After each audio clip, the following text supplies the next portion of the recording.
I'd given a bit of a spiel in the dressing room, and I was fired up all week because the Frenchies had come out and said, we're going to bully these lads, we're going to physically dominate them, we're going to do all this stuff to them. And I was kind of saying, you're going to do absolutely none of that, and we're going to do that to you, in my head. So I kind of got revved up in the change room, and then we're in the tunnel on the way out, and I turned around, I think I was 4th or 5th out, and I said, nothing stupid early on, lads. And then 90 seconds later, I had a fella punched in the stomach myself. Joe presents Baz and Andrew's House of Rugby, together with Guinness. Hello, and you're very welcome to Baz and Andrew's House of Rugby here on Joe, together with Guinness. Yeah! We are live from 1314 Catherine Street, Jerry Flannery's bar in Limerick City! And we're finally there. Finally, after years and years of preparation, years and years of anticipation, we've been building up to this game this weekend. We beat them last time, and I think we're going to beat them again. It's Japan, South Africa! Come on, Japan! Come on, Japan! Few big Japanese supporters in the house tonight. Okay, we're messy. Obviously, we are, from the start, Baz and Andrew have been backing Ireland to win the World Cup because we believe... I believe. We believe that Ireland can win the World Cup. Are you with me? Are you with me? There's a few out there that might not believe enough. I don't know if you believe. Do you believe? Do you believe? I do. Do you believe? I'm not convinced. My dad's here somewhere. He definitely doesn't believe. He doesn't believe at all. He's about to boo his son. But we believe. I don't believe. Sorry, Baz. You don't believe? I don't believe. Why not? I don't believe because we got hammered by England in the summer. We got hammered by Japan, and we're about to play New Zealand, the double world champions. Yeah. It's not believe. We're not buying into believe. We're buying into naive. Naive. I can buy that. To naivety. To naivety. Come on, Ireland. All right. Yeah. So we are live from 1314 Catherine Street, Limerick. What a swanky bar. Isn't it? That's lovely, isn't it? You like it? Big Christmas balls at the back there. Yeah. Christmas tree balls. Bit early, but... Yeah. All season. All year round. This is Limerick, huh? Limerick's grown on me quite a bit, you know. When I arrived earlier on, I arrived into the train station and I got homesick straight away. And I found myself walking out and I felt like I was kind of making the face that Pete O'Mahony makes on game day. You know, like just that unpleasant, fatigued face. That part of town isn't great, to be honest, is it? Cool, Yeah. but they're working on it. They're working on it. And I rolled my sleeves down because I didn't want to touch anything.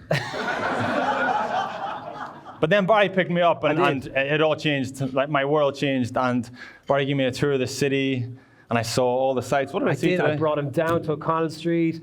I showed him the sushi place, and I brought him here. But I like Limerick City. We've some of the most respected and best rugby players in the world: Conor Murray, Keith Earls, Paul O'Connell. Recently been a little bit disrespected when someone slapped a purple dildo on his head at Electric Picnic. So I said to Trimble when we were down on O'Connell Street, I was like, rather than us seeing that as a negative thing, I think we should embrace that. And we should embrace the dildo. And we should set up our own dildo games every year where people come from all over the world and we set up on O'Connell Street and people will toss dildos up O'Connell Street as far as the eye can see, and we'll make a whole weekend about it. There could be festivities. Like, it could be a full day out for the family. There could be like face painting over here and like like pony riding over here, and like obviously the kids don't look at the whole dildo thing. Don't worry about that. Like sharpening their dildos, like getting them aerodynamic. And then throwing them so far. Imagine it. There could be like dildo geeks and like dildo anoraks, and they could be comparing like dildo throwing stats from last year's festival. Imagine all Orange Shannon Airport arriving with their gear bags, all the dildos just sticking out of them, like all different colours and stuff. I've never said dildo so many times. I know. It's great. My mother is having a nervous breakdown over here. I also told my mother that you were staying in her house tonight, and she was so heartbroken when I told her that it wasn't happening. Oh, Yeah. maybe another time. Yeah. What did she say? She said she has a dildo at home.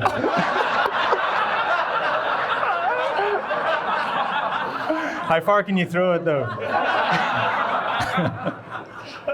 Right, anyway, that is more than enough. We are here in 1314 Bar, Jerry Flannery's very own bar, where the beer flows like buckfast and the staff are all on minimum wage. Speaking of Jerry Flannery, speaking of the devil, will we get him out here? Introducing Munster and Irish rugby legend, a top-class publican, and a man so completely unable to hack the pressure of coaching his own province.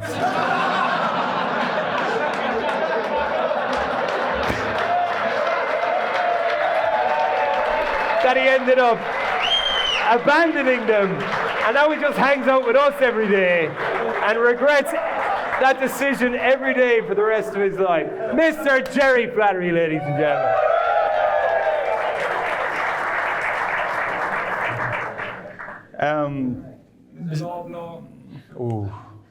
Didn't approve. It's true though. Spineless. Can I call you Spineless Flannery? Yeah. Listen, you're with us now, right? So you're one of us. But I mean, up until 4 months ago, 5 months ago, things were going great. First of all, where did it all go wrong? And when you made the decision to turn down the contract, did you know that was the beginning of the end? And finally, what proactive steps have you taken to make sure that your life stops unraveling?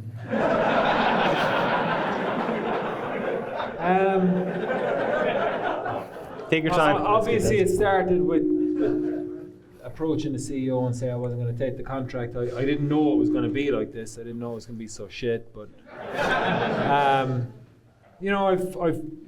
I've obviously regret the decision.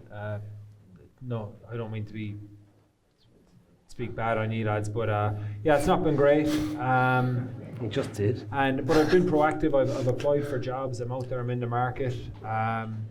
I've applied for Munster as a kit man. My CV's gone in there. I'm hoping. No, It's a bit too high. It's too ambitious. Bit too high. Keep going. Lower.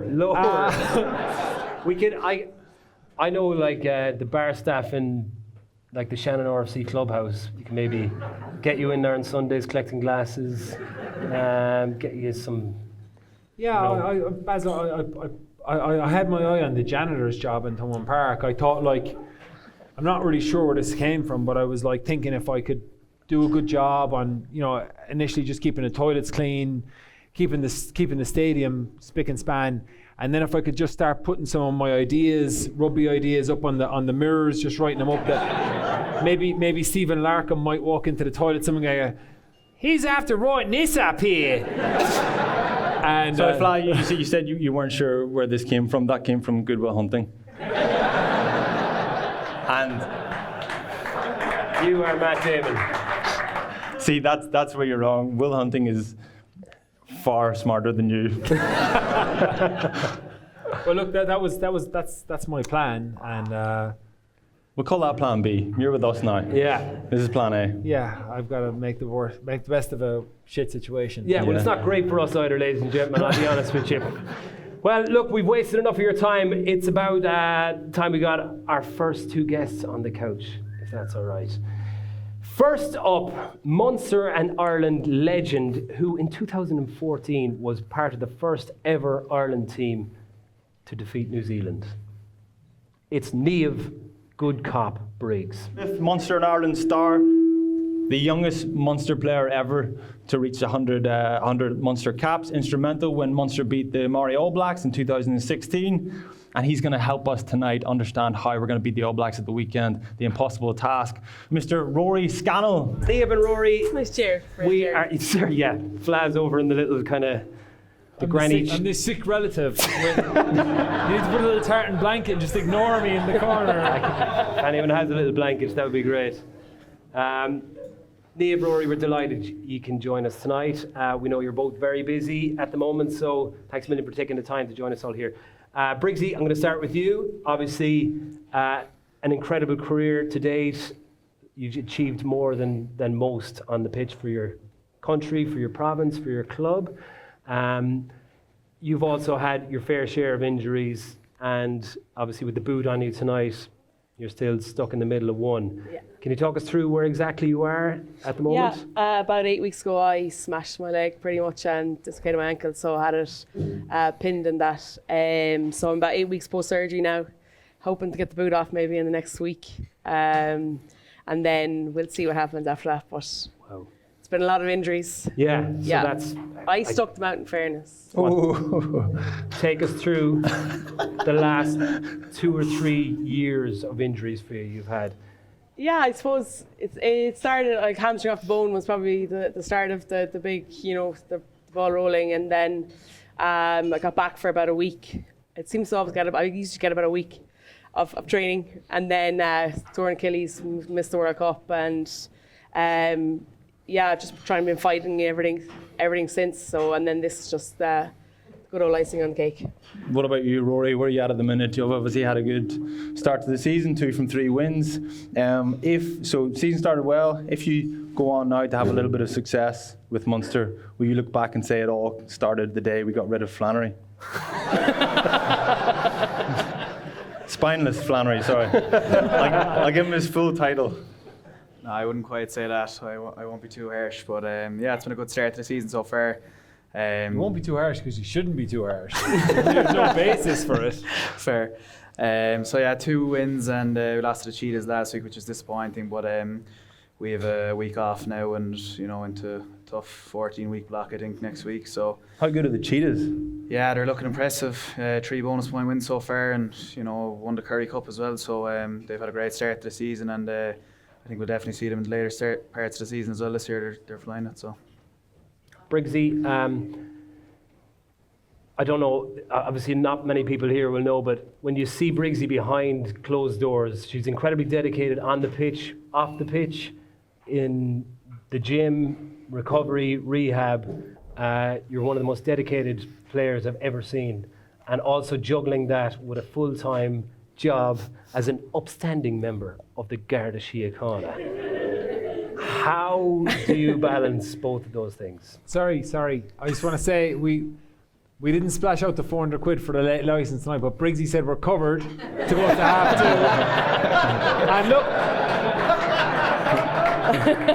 not to be outdone by Ryan Tubridy in the Late Late Show, Briggsy has promised that if you form an orderly queue, we'll sort out penalty points for the end of the night. But hey, don't take the piss. It's a maximum of 2 penalty points per person. And we might three. But we might have, Pat, we might just edit this bit out at the end. There's a few rats out there. There's one sitting over there. Can you pull any strings in Northern Ireland at all? No. No, sorry. He arrives down to Dublin every week for the show, and he just abandons his car wherever the fuck he wants. And he's just like, I'm from the north, I can do whatever I want. And Do your worst, I'm not from round here. is that real? Is that a myth? Or like... No, they can come for you, yeah. Oh. Yeah. Well, they haven't. Have you been pulling strings? I know, but what's the reg of your car? Sure, Reg. I can't remember. Genuinely can't remember. Trimby 22. 23, man. 23. 23, I was going to say 23. We were different eras. I was 22. No, on a serious note, how do you, do they give you so much time off, or are they very generous with that kind of stuff, or is it just a matter of getting there's into Dad. work? There's my dad, yeah. I'm like, Mom, be careful, she is mad Hi, Mum. about your husband. Mike Murphy's a legend. Yeah. She's the only woman in the world other than you that has her eyes on him, so be careful.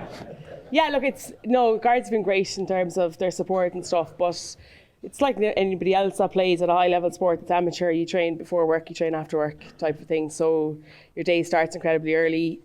You know, it finishes in the evening, and you just don't get to do anything. That's kind of normal. You know, you don't see much TV. You don't socialise too often, but it's worth it. Like, it's kind of like, you know, you love it, so you don't mind doing it. Yeah. But if I'd love if they gave me loads of time off. But they've been like 10 years playing for Ireland. They've been incredibly supportive, so very lucky. Okay, so looking forward to the weekend, Ireland versus New Zealand. You're a member of the team, the first Irish team to have ever beaten a New Zealand team. Can you take us back to what exactly you used, I suppose, to overcome the mighty challenge of beating a New Zealand rugby team? Hands up on the stage. Hands up if you've beaten New Zealand.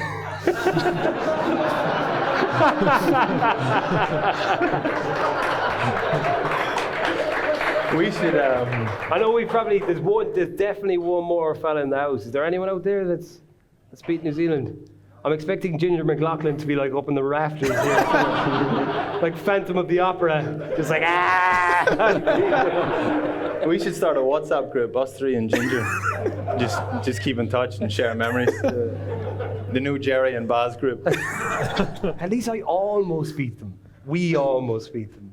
We raised the hearts and souls of the nation and then dashed them just as quickly. Did you ever come close? Nah, we got pumped every time. That time you almost beat them, I was supporting the All Blacks. Were you? Yeah. You bitter fuck. Yeah, sorry. It's what we do. Yeah. It comes from jealousy. So I think it's fine. But talk us through, what's the key? What's the secret? I don't know. For us, it was just that we were complete and utter underdog. Like, no one gave us a chance at all. So, like, you're secretly going, hee hee, you know, as a group, and been like, let's just throw caution to the wind. Nothing to lose. And in the Women's World Cup, it's similar to 20s, that if you lose a game, you're out, basically. So, like, we just didn't, like, really give a fuck about them, to be honest. Is that the key, to not put them on a pedestal? Yeah, I think for us, we just had, you know, great team culture, really good spirit within the squad, and we just looked after ourselves in terms of how we prepared for the game, as opposed to worry. You always have to worry about the opposition, but not really delve too much into how brilliant they are. And they're like, the women's team are as awesome as the men's. They've won loads of World Cups and stuff. So, we just kind of looked after ourselves and not really. But we embraced it. We loved the challenge. We wanted, for the haka and stuff, it's very different to the men's one. It's all, you know, it's like more of a dance as opposed to anything about sitting throats, because they're not really. Yeah. And we spoke about it beforehand. We just really wanted to enjoy it, because for us it was, you know, we've only played them once in our that was the first time we got to play them. We've only played them once since. It's not something that we get to do every year. So.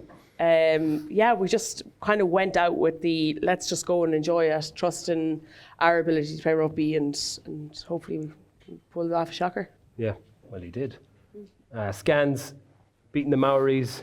Obviously, it was around the time that Axel passed away, and this week being Axel's anniversary, it's quite a poignant kind of time as well. The fact that we're playing the All Blacks the weekend.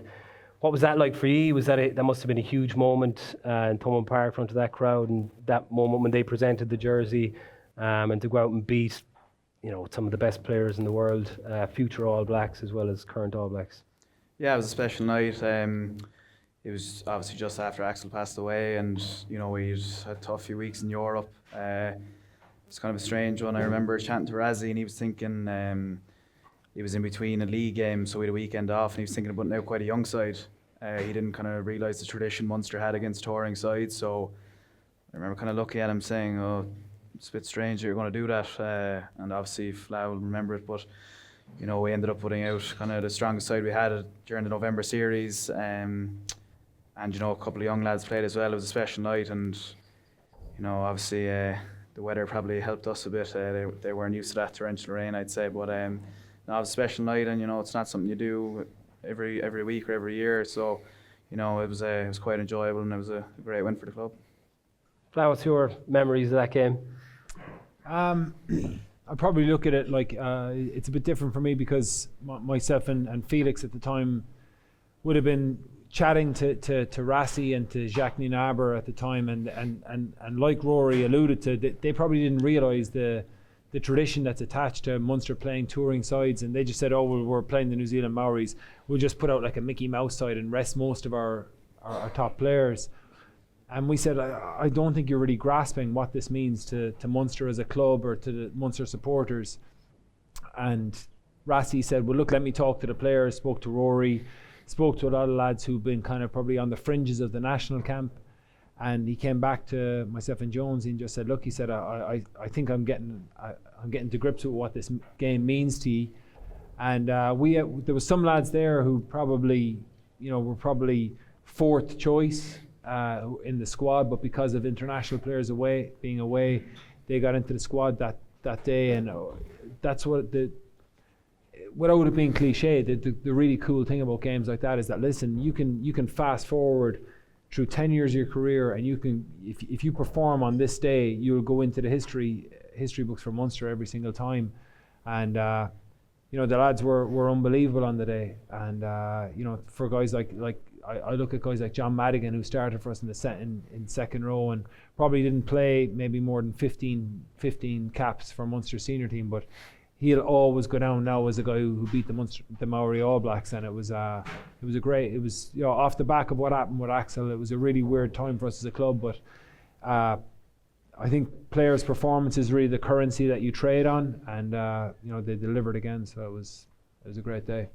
I always slag Trimby because I feel like of all the people in the world in Ireland to have beaten the All Blacks, he could not give less of a fuck, really. I just like slagging yous, and apart from that, I'm not that bothered. Yeah, he's just like, meh. And everyone else is losing their mind over it. Well, Pat is. Pat especially, yeah. Pat wrote a play about it. That's how much Pat loved it. And Trimby, like, yeah. Yeah. So, I mean, it is. We all grow up as Irish people, big rugby fans. Remember my dad sitting me down watching the haka every morning that it was on. It was a big moment. You get up to watch it, and it was always that mountain that was always too steep to climb. I mean, what was that like for you? That I don't know, the final whistle. I want to know what that moment was like. Yeah. Was it as special as we all hoped? It was, and I'm playing. I say that in jest. Obviously, the All Blacks were the team that you never think you're going to beat, and there's an element of obviously Ireland will go on in the future, and they're bound to beat them a few more times, and obviously they've beaten them again since. And there's something special that was the first time, and they'll never beat them for the first time ever again. And it was the whole occasion. There was something about that week with the Cubs. I'm sure a lot of this is covered in Pat's play. He gave me the script, but I didn't get around to reading it. I just text back like emoji thumbs up. But the whole run up to the game, the Cubs won the World Series, and we all became massive Cubs fans. In the same way, we've all become Japanese rugby fans in the last few weeks. But we all jumped on the bandwagon, and then all the Irish came into town, and the occasion was incredible, and the people that you share those occasions with make it more incredible. So it was just a moment in time that I'll always remember. Yeah. So I'm playing it down, but it was very, very special. Even when we played in Thomond Park against the All Blacks on a Tuesday night, didn't think there'd be a huge amount of crack afterwards, but we dragged the absolute arse out of it. I remember being up in Charlie Malone's bar. Is it Charlie Malone's up by Bobby Burns's? The black hole they call it, right? And we were in the black hole. It was about 6 o'clock in the morning, and there was just bodies on the ground. Everyone was just setting up camp, going to sleep. And I was there. I am not going to bed. So I was with Anthony Redden, who owns Anthony O'Dwyer, who loves and Redden's bar on the corner. And I was like, your man in the black hole was like, lads, I'm shutting you off. Baz, you So- got knocked out in the game. You shouldn't have been drinking, man. You were knocked unconscious after about 3 Back minutes. before concussion was cool. I was knocked out in the first minute of that game. If you watch back, I got KO'd. And I was lying on the ground. I tried to get up and I just run backwards and fall. The doctor came on and it was like, he told me afterwards, he was like, Barry, I asked you to come off and you were like, please don't take me off. My dad will kill me if you take me off. So he left me on. And I remember like about 30 minutes, he was standing on the beside me on the wing and he kept talking to me. And I was like, what's wrong with you, man? And he was like, your head. And I'd completely forgotten like that I'd been knocked out. But yeah, you're probably right. I shouldn't have been drinking since. That's my first And you week have a at the shit guard. dad. And I And you have a shit dad. But I remember Was your mum worried sick? Were you worried about him? the hangover. She's always good for a hangover and just coming over and rubbing my head and stuff like that. But I remember going to Ant. We walked outside the black hole at like 6 a.m. and Ant was like, "Do you want to go for a pint?" I was like, "Yeah." And he brought me down and opened up his bar. And we went in and he goes, "Will I put on the match?" I was like, "Yes." So he put on the match and we sat there with 2 pints of Guinness and we watched it. And anytime I do anything in the game, he'd go, "Well done, Bar. Well done." And then it finished at like 8 a.m. and he goes, "Will I put it on again?" So we got to about 10:30 and people started coming in for coffees and like his wife came in with their newborn child and I was there holding this little baby with my pint of Guinness, still trying to watch the match, like trying to feed it. So I dragged the arse out of it. Did you drag the arse out of beating the All Blacks or beating New Zealand?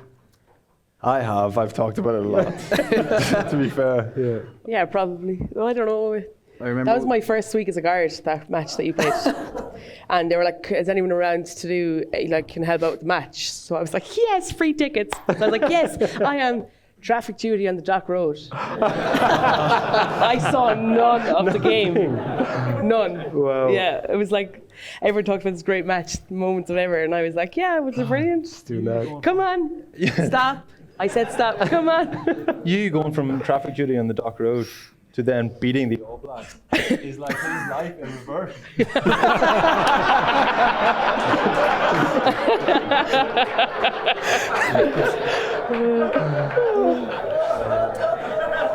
Unfortunately, that's true. That's true. It'll pick up again. Scans, obviously there's no one here that has been closer to the Irish camp.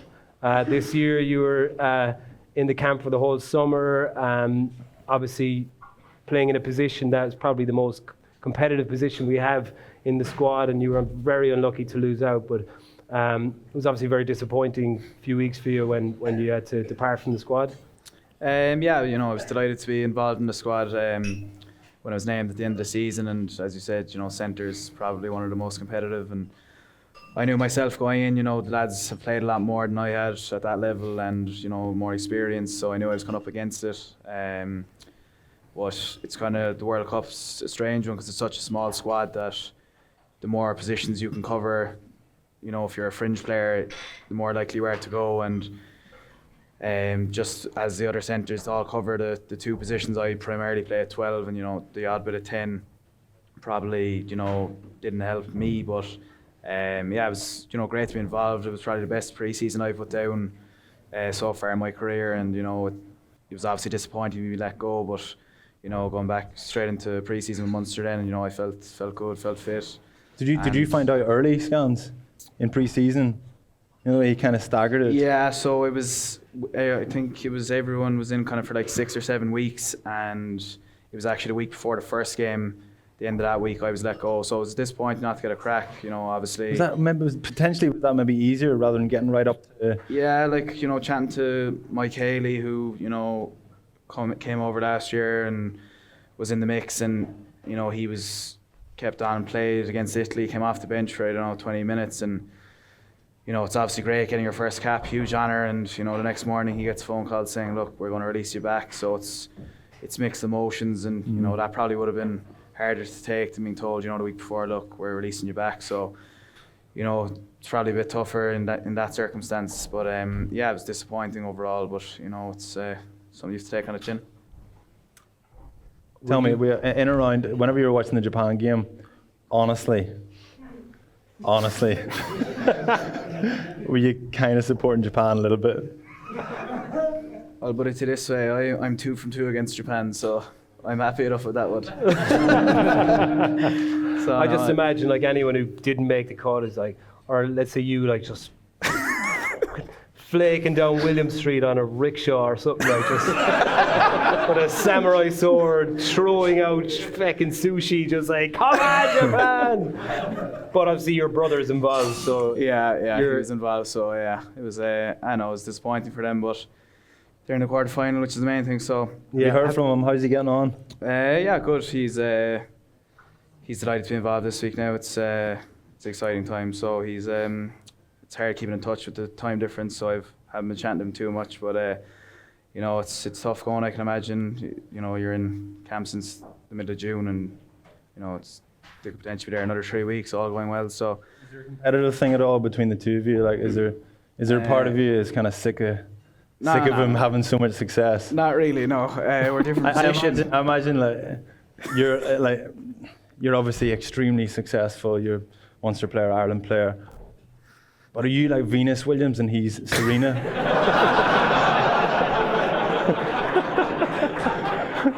Could look at that way. Any other family would be like, this is my daughter Venus. She's really successful. But then now, you know, in your family, they're like, go away, Venus, would you? Serena, come and meet our friends. Well, my parents provisionally booked going back in, I'd say, January or February, you know, and at the time they were like, oh, hopefully one of you will be going. But, you know, when it actually came to it, they were like, yeah, well, we kind of partly guessed that Niall would be going. So I was like, oh, thanks for backing me anyway. But I know we wouldn't be too competitive, really. Oh, he's been modest, man. To be fair, he's competing with Chris Farrell, with Bundy Aki, with fucking Robbie Henshaw and Gary Ringrose. Niall Scannell's competing with like Rory Bestmont's like 57 years of age. So fuck it, the fact that Niall's not making the team, man, is like. So you gotta give him some props, man. This guy's a great player. Rory, talk to us about Fla as a coach. What was your relationship like? This is a bit dirty. How was it really? Yeah, good. As a forwards coach, I didn't have too much involvement with him, but usually, you know, when you meet him in the morning, he kind of you say hello, Fla, how are you? Good, yeah, man. What did you have for breakfast? So he loves chatting about food. So the majority of my conversations were about food with Fla. And obviously he's massively into his healthy eating and, you know, probably a bit over the top. And I was only chatting to James Cronin this morning, and he reminded me of a story on the way back from a game where I was sitting next to Fla on the plane and... Hang on, you're not on the show to make me look like a dickhead. I'm not making you look like a dickhead. Okay. He's sick. So, obviously he's a very vain man, as you can see, and we'd won a big European Cup game and, you know, bought a bar of chocolate after the game in the airport, and I can't remember who's next to me, but, you know, opened it, offered the lads some, and, you know, I just thought in my head, Fla obviously won't eat this, like he doesn't eat chocolate, and he taps me on the shoulder. You gonna offer me some of that, man? And I said, oh, sorry, I didn't think you'd eat chocolate. Oh, he's like a dog. Like. I'm a real sweet tooth, but I love chocolate. So he's like, oh, do you want some? Why do I sound like some scove outside Coleman Station? You say man at the end of every sentence. He does. So I said, oh, sorry, do you want some? And he goes, nah. I just turned around back into the laptop coding scrums or whatever malls. So yeah, the majority of my conversations with Fla were about food, but... We're weird. Yeah, weird. Yeah. Weird, but made him the player he is today. Yeah. Thanks. Well, let's flip it on its head. So, Jerry, what was it like coaching a guy like Scans? Well, when I reflect back on my life now, and I reflect back when I worked with Rory, things are obviously an awful lot different. What I loved about working with Munster is that there's so many players there who are so hard working, and you take it for granted when you're a player in Munster and then you go graduate to being a coach. But when you speak to people with experience in different clubs, I appreciate that the work ethic that the players have in Munster is you know, I'm not saying it's unique, but it's a big strength that we have here, and I absolutely loved working with Rory. He's everything that he's so coachable. He's got a massive work ethic. He's always trying to get better. The main thing for me is that like Rory is so focused on performance on the 80 minutes. Like he's not concerned about peripheral things like appearance or no, but like it is like in the modern day with social media, like he could be concerned with his haircut. He's obviously not, or his clothes. Rory is focused on performing in that 80 minutes, and that's even the fact that like being deadly serious, the fact that he's reached 100 caps, the youngest player to reach 100 caps in Munster. People outside of Munster, probably outside of the Munster squad, probably aren't aware of the esteem that he's held, with how high he's held in esteem with his peers, and it's off the basis of him delivering in the 80 minutes. It's not because he's a good laugh or because he's good crack or even being popular. It's none of that. You know what I mean? It's the players hold Rory in that esteem because of the way he plays, and nothing else. And no, and it's look, I can't speak highly enough of the guy. He's a warrior. It's good to he's a see warrior. as well. Since he's left, he's found a barber and he's not still going to Peter Marks, which is great. Oh, finally. That went down well. Well done. Again, like I said, shit banter. There you go. Well, Briggsy, it's Ireland versus New Zealand this weekend. What are your thoughts on the chances? Are we naive or should we believe? Oh my God, that was creepy. It's all on you. No, I actually think Ireland will win it.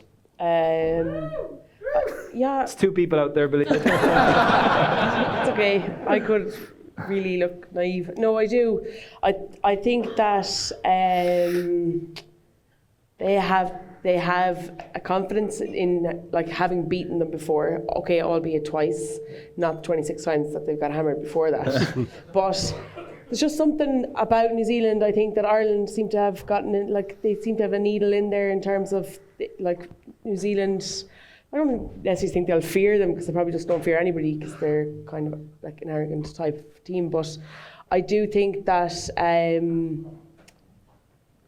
they have the game plan. I think they'll frustrate them. It's all structured. It's not pretty to watch at times in terms of percentage point play, but I do think that will sort of suit Ireland more than it will suit New Zealand. And if they can stop the unstructured play, I think that they can. Yeah, I do think they can. Believe. Naive. Okay, you're going for an Ireland win. Scans. Obviously, you're in the camp. There's a lot of people talking about Joe having something up his sleeve. Do you feel like we're going to go out and expect the same pattern of play from Ireland, or do you feel they've got something different? Yeah, they probably haven't had as good as performances the last couple of weeks since the Scotland game, but when they played New Zealand last, they starved them of possession and kind of played a controlled kicking game. So I think New Zealand struggled with that. It wasn't the prettiest game from an Irish perspective. I think that 16-9 was the final score, but they got the job done, and I think if they can do something similar this week, they'll have a good chance. But they're definitely up against it. But I think they're due a big performance, so I'm going to back them. Belief. Final word for you, Trimby. To naivety. Lads, I'd like to give a very special thanks to Niamh and to Rory for coming and joining us tonight. And we'll see you in the second half. Take a 15-minute break, lads. Get your pints and business in. Round of applause. How are you all doing upstairs? Hey, everyone upstairs. Hey! Up in the mezzanine. It's the first ever mezzanine in Limerick, I'd say. Fucking upstairs, man. How are we all at the back? Trimby keeps trying to learn the word, how to say goal. I just can't. I just can't do it. We haven't got Giles in Belfast. Every time I say it, I can see him across the table, but he'd be just mouthing it to himself. Just like, go, go. I'm rehearsing. That's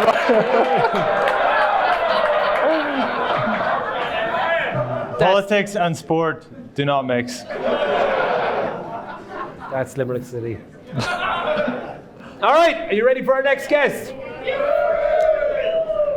This man, what a man, Jesus. This man is one of the best players to have ever pulled on the Leinster jersey, to have ever pulled on the Ireland jersey, and to have ever pulled on the Lions jersey. Oh, Shawnee. You should have heard the two of them backstage arguing over who had a shitter haircut. You've got horns, Flannery. You've got horns. Two meatheads. And I was like, you've got the same fucking haircut. You really do need to go back to Peter Mark though. What a shit bag. Look at this. It's not blended in or anything. Typical Limerick, actually. You're a long way from Tulla. You're a long way from I'm Tulla. a typical Carlo one. He's It's grand. London now. It's He's fine. London now. He's got the London haircut. Did you room together? Did you spend a lot of time together? Jesus, we did actually. Do you remember that first rooming experience? I remember on the Churchill Cup when we went over after myself and Tomás O'Leary were tragically injured and couldn't go on the Lions tour. We were sent out with all the Muppets to over to Colorado, and Sean was one of the Muppets. And we were slowly. O'Connell had said to me, he goes, "This O'Brien fella, man, I think he's one of us. He's not like one of them Leinster lads." And when we met him, I went, "Yeah, I think he's right." And we were trying to work on him, and I'd be texting Paul. He said, "We're working on O'Brien," and then made shit of your knee or something. Did you? Over Yeah, there? I done my medial over there. Yeah. Yeah. So that was the start of it, but. So I was actually we were rooming trying with to Neil sign him from Munster all Best. the I time. was actually rooming with Neil Best that day that I'd done my medial, and he had went out on the tear that night. Drinking pints. And I didn't know Neil Best from Adam. Okay. Drinking anything that went. And I was lying in the room. I was after having room service or something, and I was in a good bit of pain. He came in, completely drunk. Tried to wrestle me, first and foremost, with no clothes on. He had no clothes on. I was like, this lad is a lunatic.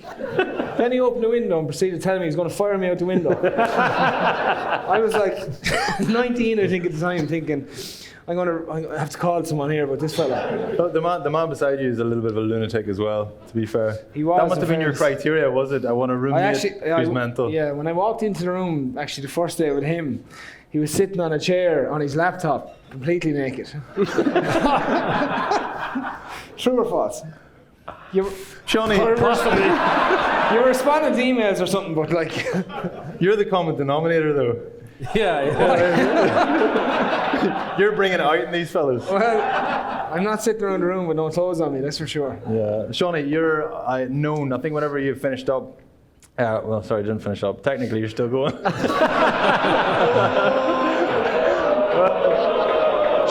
Three-year contract. Well, oh, nice, yeah. On how much cash?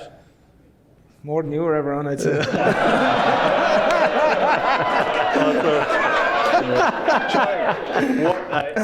The thing that everybody said last year, went around all the Leinster fellas, and everything they said was, he's a great fellow on the pitch, obviously, but he's a great fellow off the pitch. You're a storyteller, you're a character. And then I went round, because we were prepping to interview you, texted a few of the lads, and 2 or 3 of them came back and they said, get Shawnee to tell the Lar Neil story. What's the Lar Neil story? Lar Nail is his name, actually. Nail. Nail. N-A-I-L. Is it like No, go? Neil. It's O'Neill, but they call it Neil back home because N-E-A-L. he lives on the mountains. Right. But I was in my cousin's house one evening, and we were having a roast dinner. And Mary, who's my cousin's mother, said to me, "You're Ed." Yeah. They're very, very distant now. I'm actually not sure how close they are to me, to be honest. We're all kind of related down there. So. She said to me, I had eaten my dinner before everyone else. The plate was wiped clean. And she landed the second one down onto the plate, like, and she said to me, "Jesus, you're some man to eat," she says. And I was like, I was a trainer at the time, and I was like, I've a good appetite. And she says, but I know a better fella to eat than you. And she goes, and Mary would be very straight now and real country. She'd be like, Larnell, a Ballinacraig, was such a good man to eat. He used to bring a flask of tea and sandwiches to bed with him.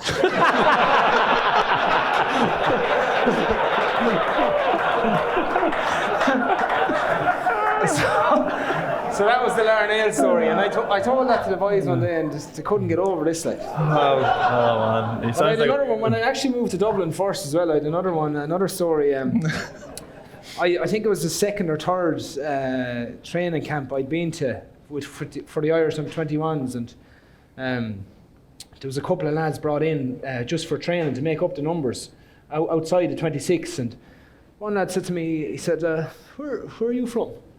And I said, I'm from Carlow. And he said, where's that?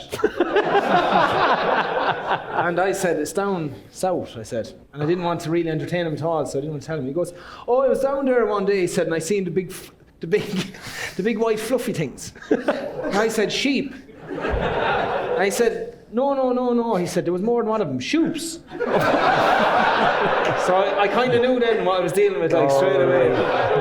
I was a few of those boys. texting the two boys today saying, like, we should get him to talk about Carlow. And they just kept coming back and going on about fucking nonsense that I knew we couldn't talk to you about. But I kept going back to, can we talk about Carlow? And he eventually goes, who is this Italian guy that you keep talking about?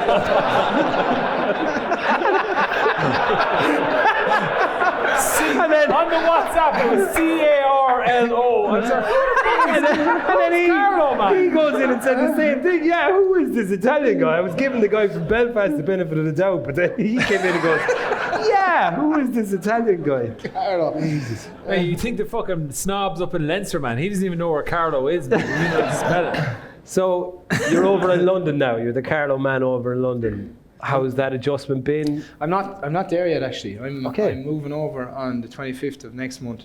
So I've been over and back a few times, which has actually been quite strange, to be honest. It's a little bit daunting and scary, and very out of my comfort zone from the few days I've spent here and there over there.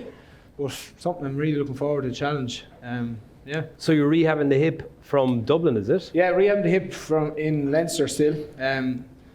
Which is also very strange, because you're in the morning, do your rehab, and out the gap then, you're not involved in any meetings or anything. Although I'm still contracted, obviously, to the union till the end of the World Cup. Right. Which hopefully isn't this weekend, so. Yeah.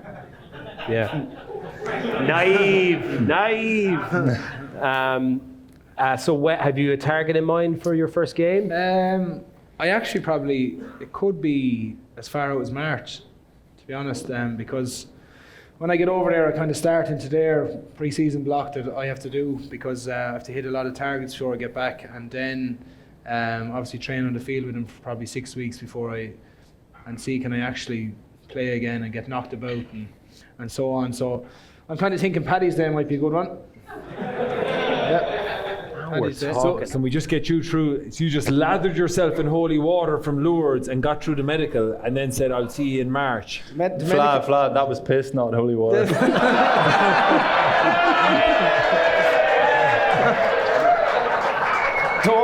Don't believe everything you read on social media. Don't believe it. So, as you well know, Andrew.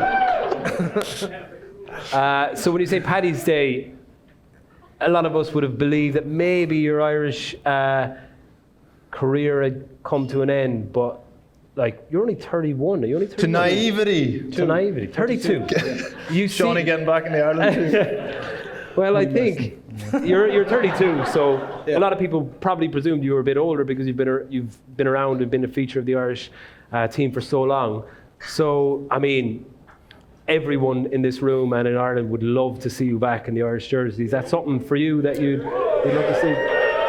Yeah, it's something that something definitely I thought about when I was signing for London Irish, and that's why I definitely didn't say that I'm finishing from international rugby at any stage. So if I get back playing, and if circumstances change within the union or whatever, there's no official written rule there as of such. And yeah, I'd obviously love to play with Ireland again. And if I get back playing, that's Ireland and probably another Lions tour is what I'd have on the That was a periphery question. And obviously missing out on this World Cup, a massive blow to you. I'm sure this has been something you would have targeted for a long time. But your experiences in World Cups in the past, you played in 2011. Was that your first World Cup? 11 and 15. And 15. What was your experience in those? Yeah, 2011 actually was a great. It was absolutely unbelievable World Cup. We had great crack. You were there, weren't you? You were all there, really? Yeah. You were there. Flat was there for I most was of there it. for a little while.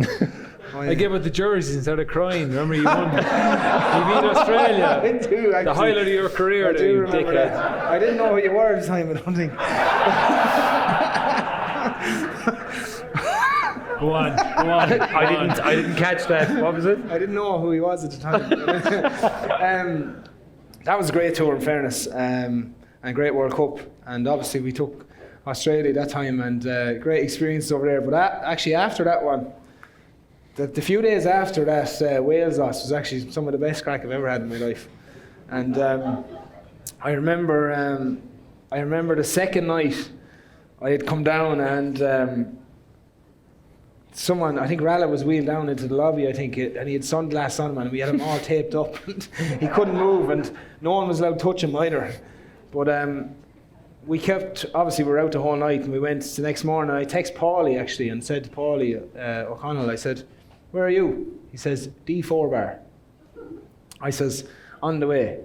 Grand, me and Ferg are here. So I walked into the D4 bar. This is after about 2 days now of solid drinking, and Paulie was sitting there with Ferg, and they had a massive bottle of champagne in the middle of this table, and they were like, two of them were just having, they were like best buds having the crack and high-fiving each other. But when I walked in, I got the fright of my life. Paulie was like Casper the Ghost, completely white, and had shrunk. I think he'd lost about 2 stone in the 2 days. So we nicknamed him the Corpse for the rest of the day. But do you remember the D4 bar that day, that next day? There's one across the road? Yeah, it was only down from the hotel. Yeah. Like, it was. I think we were there. I arrived to Paulie and Ferg at 9 o'clock, and the owner came out and he gave us a card, and he'd a load of money on it. I think there could have been 4 or 5 grand. And he said, "Use that." By 12, he came back and said, "That's gone." He said, "But work away." But the whole team was in at that stage. But what he didn't know was, and hopefully he might be looking at this, but like I invited all of my friends from Tullow. So it's about 25 lads drinking the whole day with us, free beer, and they thought this was the best thing ever. I was actually speaking to one of them the other day, and he said he was saying he's actually going to Japan, but he mightn't have the same crack he had back then. But 2015 then was very different for me because I was coming back from an injury, and I got suspended then for that quarter-final game for the punch on Pape. But again, Paulie tells this one actually quite good. Just before we went out for that game, I'd given a bit of a spiel in the dressing room, and I was fired up all week because the Frenchies had come out and said, "We're going to bully these lads, we're going to physically dominate them, we're going to do all this stuff to them." And I was kind of saying, "You're going to do absolutely none of that, and we're going to do that to you," in my head. So I kind of got revved up in the change room, and then we're in the tunnel on the way out, and I turned around, I think it was 4th or 5th out, and I said, "Nothing stupid early on, lads." And then 90 seconds later, I had a fella punched in the stomach myself. And I missed in the quarter-final against Argentina. And I remember that was it was definitely one of the worst times of my life. Missing that game. That sighting and going into that game after the Argentina game. I remember my 2 nephews who were very young at the time. There was 5 and 6 maybe, and my sister and all my family were in the room, and I broke down on the way to the table, and I literally sat there for 2 hours weeping. I just couldn't contain myself at all. I'd obviously let them down, but we were missing Paulie, Johnny. There was a few lads missing that day, obviously, and one of us on the field, I think we would have beaten the Argies. You know what I mean? Yeah. And everyone talks about this quarter-final thing, and we were just missing 5 of our really good players that day, and it was one of my biggest regrets and terrible time. And that's why I really was pushing hard to get to this one. I wanted to kind of make up for what I'd done in the last one. How does that compare, Shoney, then? Oh.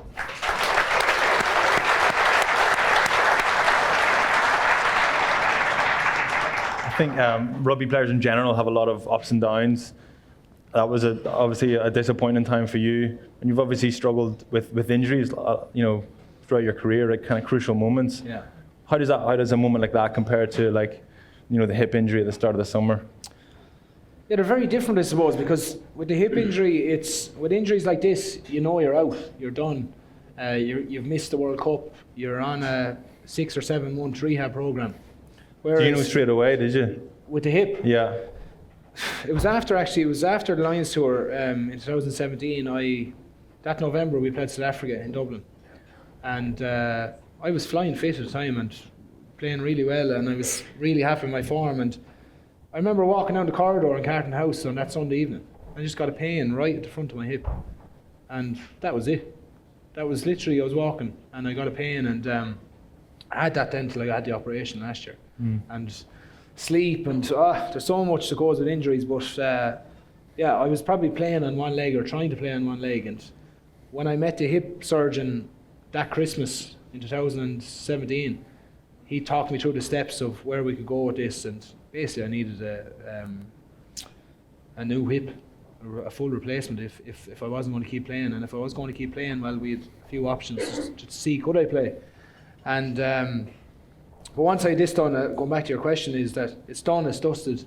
You're not playing, you've rehab ahead of you, and you just set yourself small goals every day and every week and get small little wins along the way. But comparing to the World Cup, where you are fit, but you're sitting in the stands because you just haven't been disciplined. And there's no comparison then, because yourself you're after letting everyone down. What way did Joe react to the Pascal Papi bit? Was it a pat in the back, a hard luck, or was there a telling off? There was a bit of a telling off, yeah. He just said, look, you can't do that, you can't get away with that now. And it was probably just a moment of madness for me. And one of the funny things about that situation was that... Obviously a lot of regret there. No, there is. A lot of regret, but he, sitting in the here and listening to a player like that, an international player, tell lies to the citing commissioner straight up it baffled me. He was there saying that he'd broken his ribs. You'd never tell lies, Sean. In that situation, I'd always look. You have respect on field, but he said to them that he was in hospital for a night. His rib was broke, all this stuff, and then the doctor's report came back, and none of this had happened. So I was like, your ribs will be broke, all right. If I get my hands on you again. If I got a hold of him after the Argentina game, he was in trouble. But no, it's complete. But Joe, the funny thing happened in that game after the punch, and the referee had stopped and everything. Nigel Owens, I was kind of keeping one eye on him like this, going, did he see me or did anyone hear it? And there wasn't a word being said, and I was happy. But Paulie came to me and said, did you just punch him? Because he kind of seen it out of the corner of his eye. He said, did you just punch him in the stomach? And I said, no. I said, open hand. I walked off. And he still brings There's nothing more terrifying than I did lie to Paulie at the time. But I admitted it afterwards. But it's complete different circumstances though. And when something like that happens, you truly are regretful and disappointed with yourself. Yeah. At least you didn't volley him. Do you remember Flannery? You volleyed someone. Let's keep the focus on Sean here. Let's keep the focus on Sean. What were you doing then, actually? I remember that. What was your thought process there? Talk me through it. There is no real thought process, man. It was more like I felt like I was out playing for Fairview and Pike against Pike, and the ball bounced, and I just thought, I think I've got maybe a 20% chance of getting this one. He's fair game, is what he thought. Yeah, well, man and ball. The game has moved on now, obviously, and I understand. What really interests me is I think is one of the reasons that you're so popular here amongst the Munster supporters is it's unusual for a Leinster guy, but it's because you're so transparent, because you're so honest. And I'm not saying all the other Leinster lads are dishonest. Maybe I am. But what I mean is that particularly on the last Lions tour when you went out there, everyone people have an affinity with you because you're a straight shooter and you tell it as it is, and sometimes it's it's a little bit too much information, but you're always very honest. But when you came back from the last tour and you were incredible on the tour, you performed so well, but you were quite critical then in hindsight, when it would have been so easy to be media savvy and say nothing about it and just say we did okay, but you came out and you were quite outspoken about that. Like, what was it exactly that you felt that you were lacking on the tour? I just thought with the group of players we have or had on that tour and the management, I suppose, as well. Like I know it's a tough job, obviously, getting that all together and stuff. But to have enough time to plan out everything perfectly, you know, over that period of time, it should run like clockwork. And I just think it was a big, massive opportunity missed.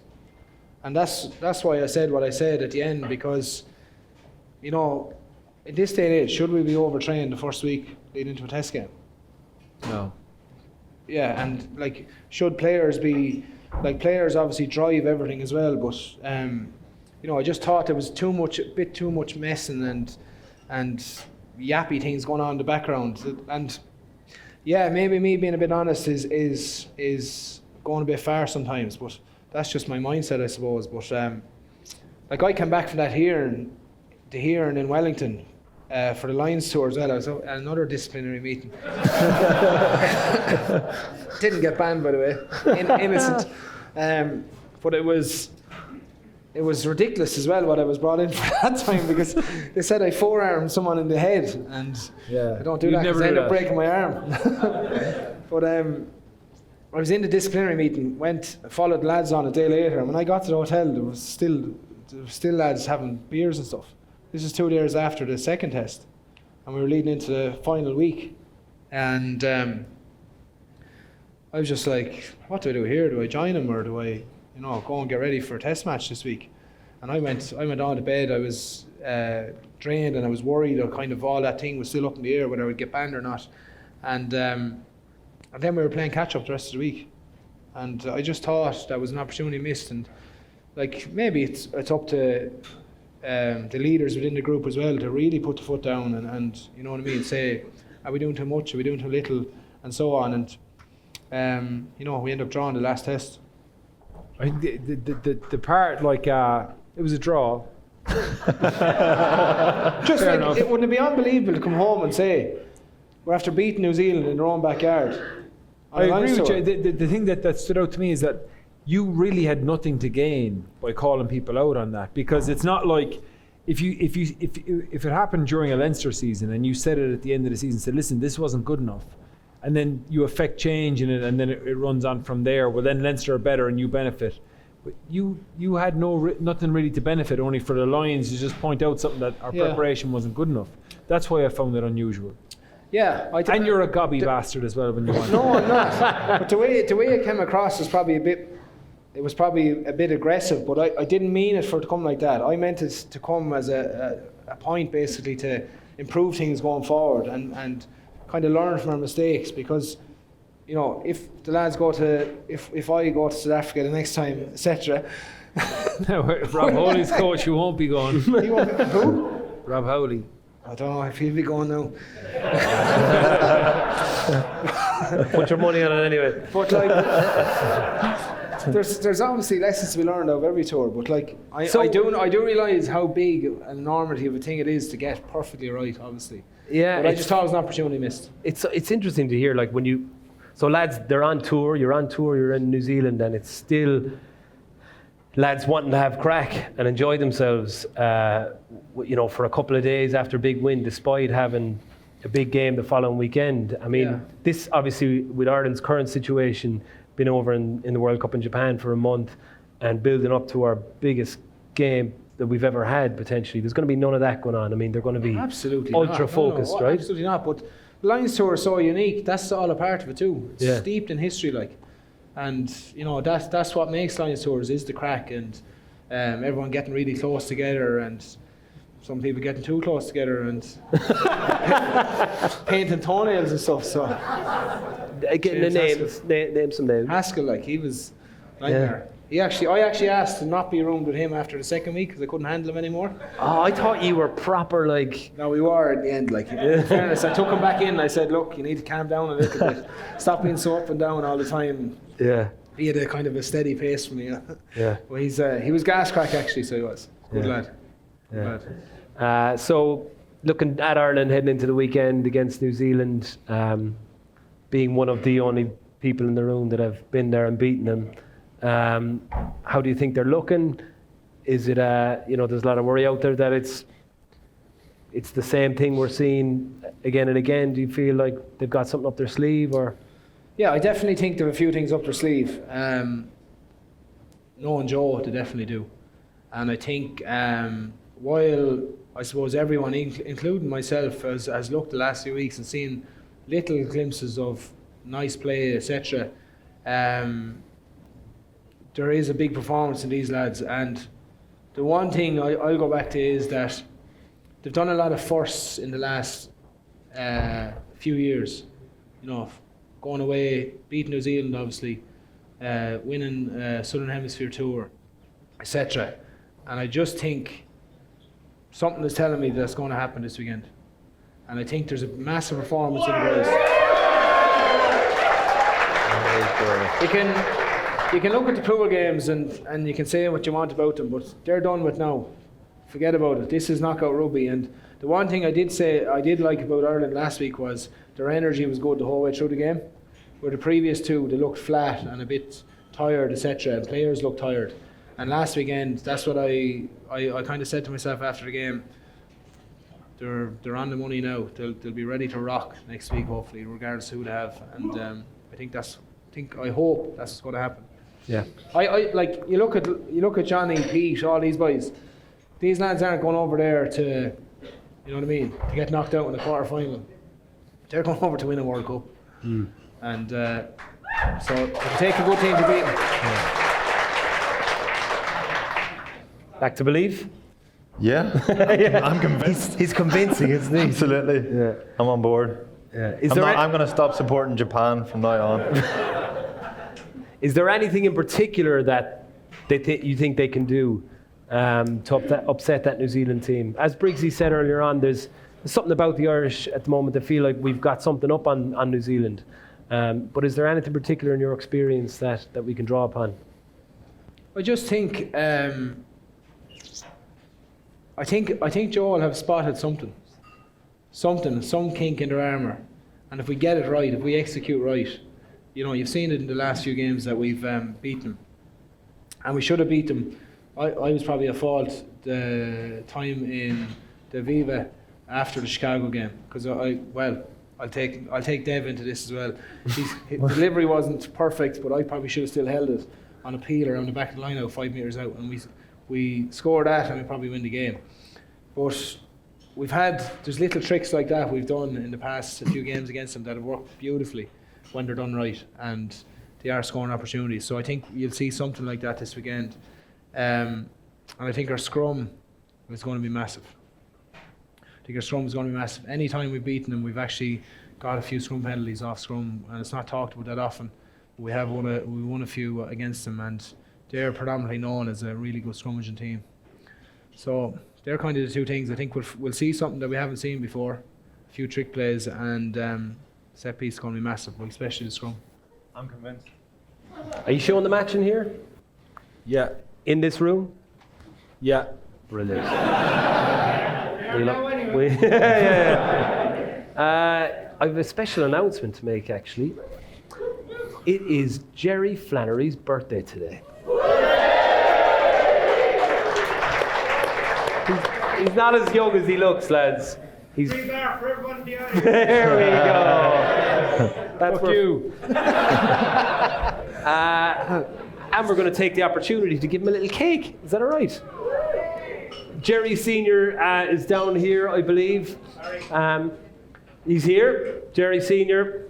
So I'd say about 15 years ago, Jerry Junior turned to his dad and said, "Daddy, I want a bar. I want it now." and Jerry Senior having worked and built this place. These are my jokes that I use on me that you're using on me now in front of the public. Foolish. Built this place from the ground up, as you see, handed it over. He I'll did be honest. fuck all with this, man. I did all this. He's Next done an door. unbelievable job, Jer. So fair play to you. This is your empire. It's not his. It's your empire. So Jerry bought you the most measly cake in the world, Fla, right? So we're going to present it to you now, aren't we? Yes, we are. Yes. Oh, there it is. Sorry. Happy birthday to you. Pure luxury. Happy birthday to you. €2 and Happy birthday, dear Spineless. your word. Happy birthday to you.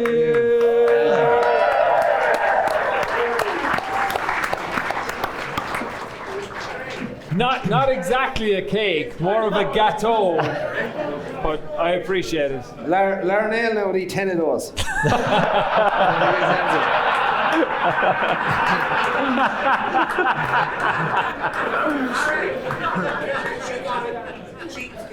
You got it.